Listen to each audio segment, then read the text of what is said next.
So, day 2, we had a good night's sleep last night. Mike and his crew met us last night probably around 7 or 8 o'clock, and we were able to get everything set up and had a good night. Now we're just ready to hit the trail. I think we have about 70-ish miles on dirt today, so we just aired down and we're going to get out there and do a little bit more exploring. So let's hit the road.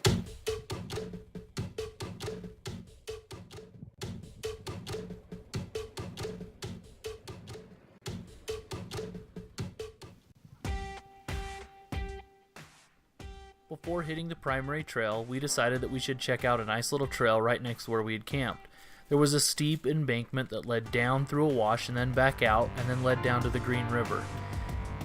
If this trail was going to be any indication of what the rest of the day was going to be like, we knew we were in for a really fun adventure.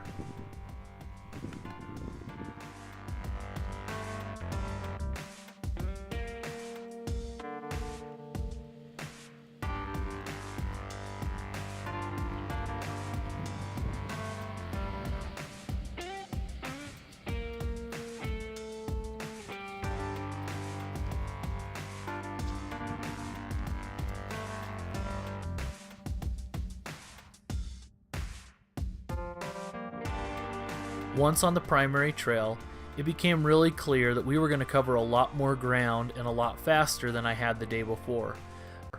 Not only was the road better maintained, but it also hadn't received as much moisture with the previous storm. We realized pretty quick that we were either going to knock out the next 80 miles in an hour or two, or we needed to do some exploring, which we were totally game for.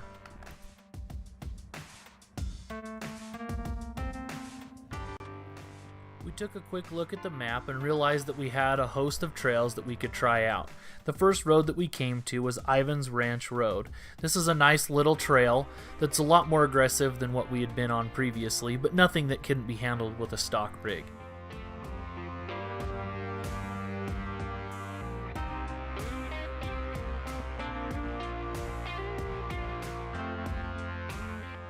We enjoyed going in and out of some tight sections and over a few obstacles. Mike even found himself tagging one here. This little road was so much fun, we started to look at the map to see how many trails we could hit before the day's end.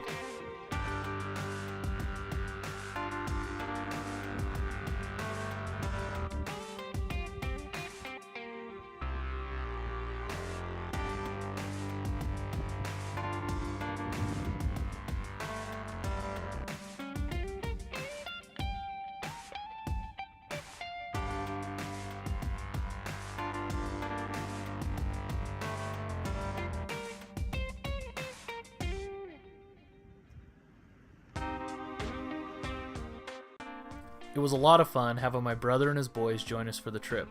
Not only did it give Wyatt his cousins to play with, but it gave me an adult to talk to during the ride instead of just talking to my 4-year-old the entire time. We kept in communication just using some simple two-way radios. This allowed us to be able to scout out the trail together, communicate when we were shooting video, and also just have a good time chatting about life, talking about future adventures we'd like to go on, and just taking in what overlanding is together.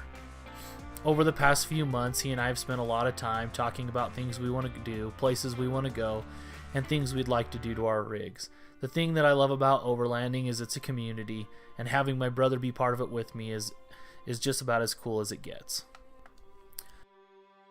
So we made a quick stop here at Chaffin Geyser. You can kind of see the water here behind me.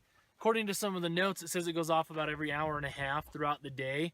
Unfortunately, we're in here in a period where it's not going off. So, but there actually is a cool little camp spot that you could be right here. It's not super nice, but you have a fire pit and some things like that, and it would be a way that you could guarantee to be able to see the geyser going off. So we might hang around for a couple more minutes in case it comes up, but I think we'll probably not catch it this time. But it's a cool little place. It's just off of the main trail.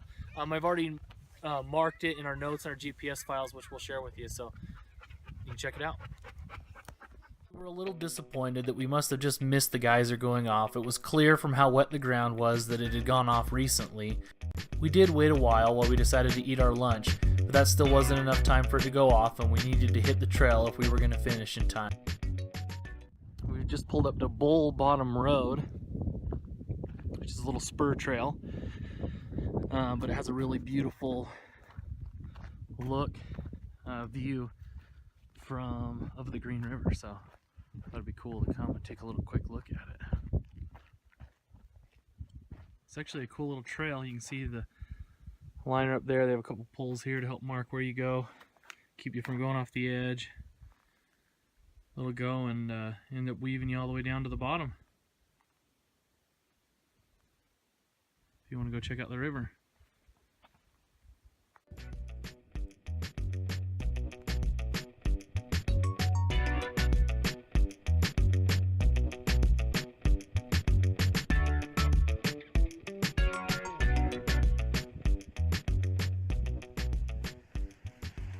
It's hard to see behind me, but we're at Horseshoe Canyon trailhead, and it's about a 6-mile hike, which we don't have time for, but the boys especially. But totally beautiful, just an incredible view, and something I'm definitely going to come back and have to do. The deeper we got into southern Utah, the redder the rock became and the sandier the trail became. Covering this area in hot weather would lead to really soft sand and could make it so that you could easily get stuck. It's something you definitely want to scout out before going into some of the deeper sandy sections.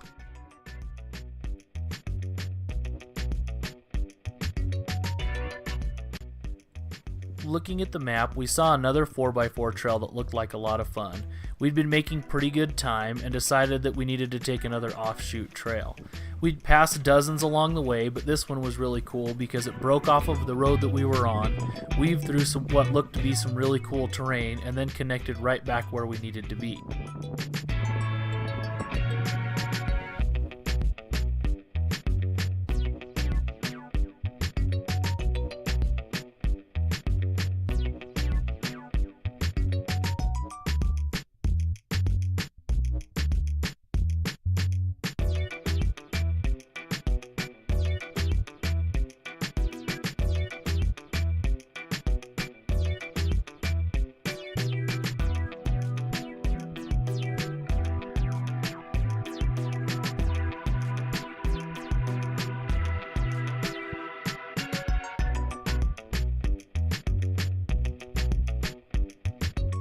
As the trail got narrower and dirt turned completely to sand, I started to think about the obstacle I knew that loomed ahead.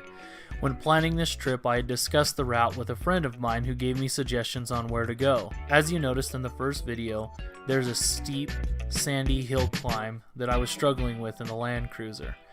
A few of my friends had taken this route on dual sports last year. When they came to the obstacle, only 2 of them were able to make it up on their bikes on their own. The rest needed assistance by other people helping push and pull the bikes to the top. It was highly suggested that we not try to attempt the hill in our full-size rigs, thinking that it was too steep and too soft. Mike and I decided we at least wanted to go and look at the hill so that we could get an idea of just how steep it was.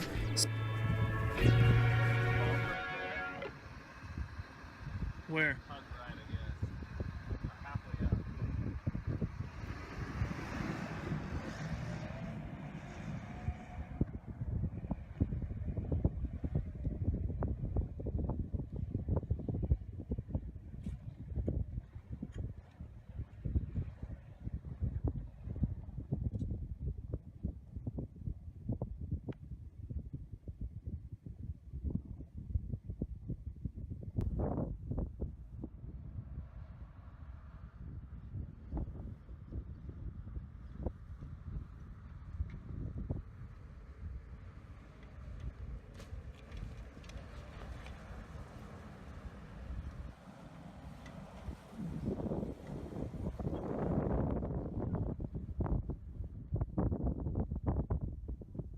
So we're just finishing up our Rafael Swell overlanding trip. We're just filling up the tires. We're about 100 yards out from the pavement. It was a really awesome trip. We had a ton of fun.